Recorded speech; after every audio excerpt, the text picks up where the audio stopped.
എല്ലാവർക്കും കേളി മീഡിയയിലേക്ക് സ്വാഗതം. അപ്പം നമ്മുടെ കുടുംബശ്രീ ശാരദ സീരിയലിൻ്റെ എപ്പിസോഡിലേക്ക് പോയാലോ. എപ്പിസോഡ് തുടങ്ങുന്നത് തന്നെ വിഷ്ണു ശാലയും മക്കളും കൂടെ കിടന്നുറങ്ങുകയാണ്. ആ സമയത്ത് പപ്പിമോളെ എല്ലാവരും ഉറങ്ങിയതിന് ശേഷം എഴുന്നേറ്റ് പുറത്ത് പോവുകയാണ്. കാരണം എനിക്കിവിടെ നിൽക്കേണ്ട, എന്നെ സ്നേഹിക്കാത്തവരുടെ കൂടെ നിൽക്കേണ്ട എന്ന് മനസ്സിൽ വിചാരിച്ച ആ കുട്ടി ഇറങ്ങി പോവുകയാണ്.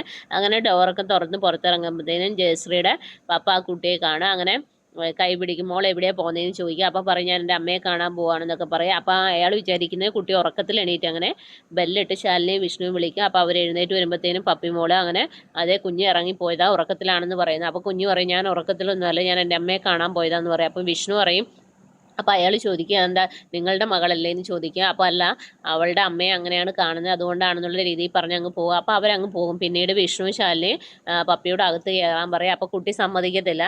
അങ്ങനെ സത്യ കുറേ നേരം പരിശ്രമിച്ചതിന് ശേഷം അകത്തേക്ക് കൊണ്ടുപോകുക. അപ്പോൾ ശാലിനി പറയും വിഷ്ണുവേട്ടാ എന്തായാലും എത്രയും പെട്ടെന്ന് കാര്യങ്ങൾക്കൊക്കെ തീരുമാനമാക്കണം, രോഹിതിനെ ശ്യാമയെ വിളിക്കണം എന്ന് അറിയിക്കുകയാണ്.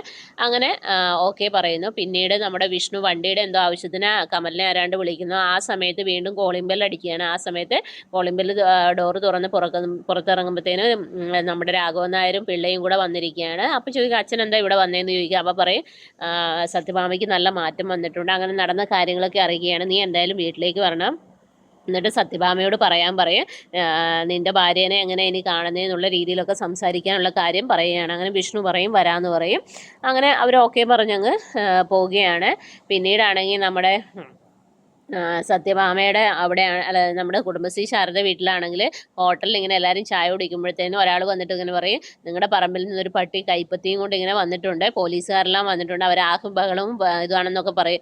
അങ്ങനെ അത് പറഞ്ഞുകൊണ്ടിരിക്കുന്ന നമ്മുടെ ശാലിനി അങ്ങോട്ടേക്ക് വരുന്നത്. അപ്പോൾ ശാലിനി ചോദിക്കുക എന്താണെന്ന് ചോദിക്കുക. അപ്പോൾ അവിടെയുള്ളവർ ഇങ്ങനെ കാര്യങ്ങൾ പറയും. ആ സമയത്ത് നമ്മുടെ ശാരദ തലകറങ്ങി ഇങ്ങനെ വീഴും. അങ്ങനെ എല്ലാവരും വെള്ളം തളിച്ചതൊക്കെ ശാരദയോട് ചോദിക്കുക എന്താന്ന് പറയാം. അപ്പോൾ പറയും ഇതൊക്കെ കേട്ടപ്പോൾ പെട്ടെന്ന് ടെൻഷനായെന്ന് പറയും. അങ്ങനെ അവിടെ പോലീസൊക്കെ ഉണ്ടെന്ന് പറയുകയാണ്. അങ്ങനെ പോലീസ് ഇവരെയൊക്കെ ക്വസ്റ്റ്യൻ ചെയ്യുകയാണ്. അപ്പോൾ ഒരു കള്ളുകൂടിയും വന്നിട്ട് പറയും ഈ ഗോപാലനാണ് ഇതൊക്കെ ചെയ്തതെന്നുള്ള രീതിയിലൊക്കെ പറയും. എന്തായാലും ചന്ദ്രബോസാണ്. അപ്പം ചന്ദ്രബോസ് പറയും നിങ്ങൾ കൂടുതലൊന്നും പറയേണ്ട, കാരണം കുറച്ച് മാസങ്ങൾക്ക് മുമ്പ് ഇവിടെ ഒരുത്തൻ നസീർ എന്ന് പറയുന്ന ഒരാളെ കാണാതായിട്ടുണ്ട്, അതും നിങ്ങളുടെ ചുറ്റുവട്ടത്താണെന്ന് പറയും. നിങ്ങളാണ് ഇതിൻ്റെ പിന്നിലെങ്കിൽ എല്ലാത്തിനെയും തൂക്കിയെടുത്ത് ഞാൻ അകത്തിടും എന്നുള്ള രീതിയിലൊക്കെ പറയാം. അപ്പം നമ്മൾ ഗോപാലൻ പറയും എന്താ സാർ ഇങ്ങനെയൊക്കെ പറയുന്നത്, അങ്ങനെയുള്ള രീതിയിലൊക്കെ പറയും. പക്ഷേ അപ്പം ശാരദയ്ക്ക് ആകെ ഭയമാകും, എന്താ ചെയ്യണമെന്ന് അറിയാത്തൊരവസ്ഥയിലൂടെ അവർ കടന്നു പോവുകയാണ്. ഇനി എന്താകും മുന്നോട്ട് ഭാവിയിൽ എന്താകുമെന്നൊക്കെ. അതുപോലെ നാളത്തെ എപ്പിസോഡിലാണെങ്കിൽ നമ്മുടെ നസീറിൻ്റെ ബാപ്പ ചെന്നിട്ട് നമ്മുടെ ഐ ജിയോട് കാര്യങ്ങളൊക്കെ അവതരിപ്പിക്കുക. അവരെ എത്രയും പെട്ടെന്ന് അറസ്റ്റ് ചെയ്യാൻ പറയും. ശാരദയും വിഷ്ണുവിനെയും അതുപോലെ ഗോപാലിനെയും പെട്ടെന്ന് അറസ്റ്റ് ചെയ്യാൻ പറയും. അങ്ങനെ എല്ലാ പോലീസ് വണ്ടികളും നമ്മുടെ ശാരദയുടെ കുടുംബശ്രീ ശാരദ വീട്ടിലേക്ക് ചെല്ലുകയാണ്. ഇത് കണ്ട് നമ്മുടെ ശാരദ ഞെട്ടിത്തെറിച്ച് നിൽക്കുകയാണ്. ഇതേ ഇപ്പുറത്താണെങ്കിൽ നമ്മുടെ വിഷ്ണു നമ്മുടെ സത്യഭാമയുടെ അടുത്ത് ചെല്ലുകയാണ്. അങ്ങനെ സത്യഭാമ സന്തോഷത്തോടുകൂടി ശാലിനിയും മക്കളെയും കൂട്ടിക്കൊണ്ടുവരാൻ പറയുന്നു. ഇത് കേട്ട വിഷ്ണു ആകെ സന്തോഷമാകുന്നു. ഇതൊക്കെയാണ് നാളത്തെ എപ്പിസോഡിലുള്ളത്. മിക്കവാറും നമ്മുടെ ഗോപാലിനെ അറസ്റ്റ് ചെയ്ത് കൊണ്ടുപോകാൻ ചാൻസ് ഉണ്ട്.